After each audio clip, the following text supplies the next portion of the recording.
Bleeding Cool is not covering Eric July's successful campaign of Rippaverse comic book issue #1 of Isom.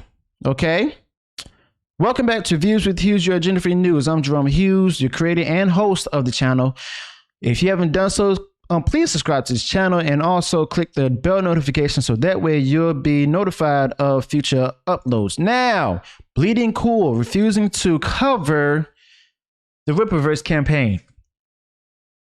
I mean, you figure, you know, with this history, Bleeding Cool has actually been like, you know, with this left leaning ideology on this website that, you know, they'd be willing to go ahead and give coverage to a black entrepreneur such as Eric July himself. But the problem is, since he has like conservative viewpoints where he's most likely or actually libertarian, they refuse to cover it because that would go ahead and go against his agenda. All right. So, and the excuses that he's provided is actually foolish, and I can't wait to share that with you. So, Rippaverse, the issue #1 of Isom or Isom, I'm not sure how to pronounce it, reached more than $3.2 million on his comic book campaign. So that means it's pretty successful. People are drawn to it because of the fact that there's no elements of wokeism, as well as the fact that there's no identity politics, no current event politics, so on and so forth. So in other words, it's just simply to entertain the readers who wants comic books to go back to their basics. All right. Now, the fans and professionals are reacting, wondering if there's any kind of political bias or racial bias against Eric July. Okay, now there was one time the Bleeding Cool published about Rippaverse stating that Eric July charges super high prices of the comic books and everything. Well, really? I mean, what does that say about comic book stores that you support? Where the companies that support you are charging customers. They're raising prices for the comic books too. Why do you think manga is beating out the comic book industry right now? So you have an African American creator who has a different political leaning than those who work for and own Bleeding Cool. Okay.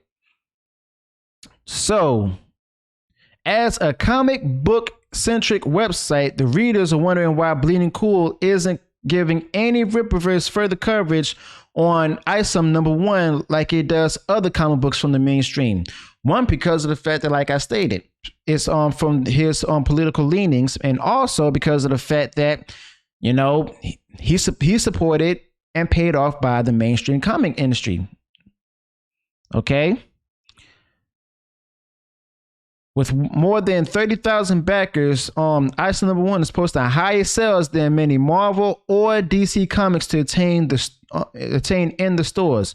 A newsworthy achievement, many will agree. Now, this is the kind of company that always virtue signal stuff in the articles that they put out there.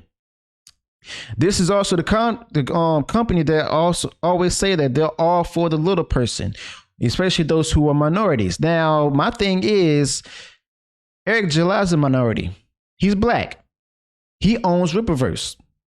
He's an independent comic book creator, and he successfully managed to go ahead and run his campaign to the point where he reaches over $3.2 million. That's over 3,000% of his original goal, which is $1 million. And for some odd reason, Bleeding Cool doesn't want to cover it. Now here's where it gets juicy. Richard Johnson on social media and reacting to Eric July's coverage or appearance on Fox News, where he said, quote, "So how will Fox News react to the confirmation from DC Comics that Lex Luthor is a Republican?" And then somebody going on ahead and reacted, stating, "How will Bleeding Cool react to Eric July making $1 million in making $1 million in a day on a self-platform comic?" Who is that? Dan Fraga. Who is Dan Fraga, you ask? He's an artist and creator of Black Flag, which is also another comic book that has made so many sales through crowdfunding. And it should have been massively covered by comic book news outlets. And he's also where he was mocking Johnson's comment.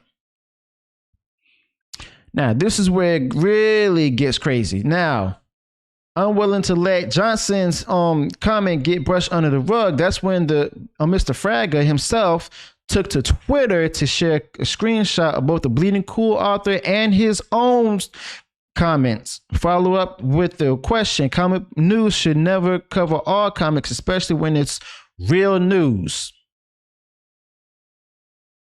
Right there. Okay. But then this is where it gets really crazy. And this is where Palms goes into everybody's hands. Well, everybody's face, I mean. So that's where Rich Johnson replies to Richard Embry, where he's accused of having a big political bias. Okay. Johnson maintained, if he said he was a Democrat, I would have written a very similar article. Okay.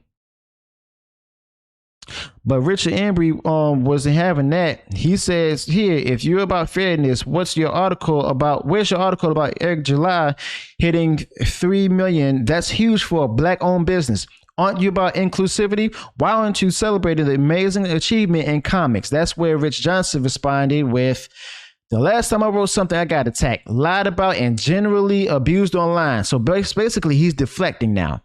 Something that he went out of his way to encourage. So now he's accusing Eric July of encouraging harassment. And I'm pretty sure Eric July didn't do any of that. Not really an incentive to do it again. Also, I still had no response to my initial emails, which were read but ignored. So in other words, he said that he sent Eric July emails, and then Eric July went on ahead and it read them and ignored them. How do we know the fact that he refused to reply? Because of the fact that he's either busy or possibly the fact that he can't trust Rich Johnson of what he's said about him and his work. Eric July's probably doing the same thing that Rich Johnston's doing. In other words, it's okay for me, but not for thee moment. Where he has the right to not do things for people because of the fact that he was criticized. But when Eric July does the same thing previously, it's a problem. So Richard Embry wasn't having that again. He says, sounds like you're putting your personal feelings in front of journalism again. Like when you admitted that you won't write anything positive about Comicsgate because they were mean to you. Just be real, Rich. You have an agenda that you push with your site. And Rich Johnson responded, that's not true either. Like I said, I have emails with Eric that is more than welcome to reply to. Okay. So it's clear that he doesn't want to cover Eric July's Rippaverse in a positive light, mind you. And he's also making excuses that he's about the lack of coverage, where many comic readers have piled on to the criticism and a conversation accusing Johnson and Bleeding Cool of a political bias and racism. So that's where Eric July addressed the situation, where he says in a tweet, Bleeding Cool article attempts to passively clown on the Rippa Universe Isom #1 campaign. We always knew that these disingenuous people would be trying anything they could to take shots or delegitimize what we're building. They can't stop us. And that is true. They can't be stopped. Eric July doesn't work for you. Eric July doesn't care what you think of it.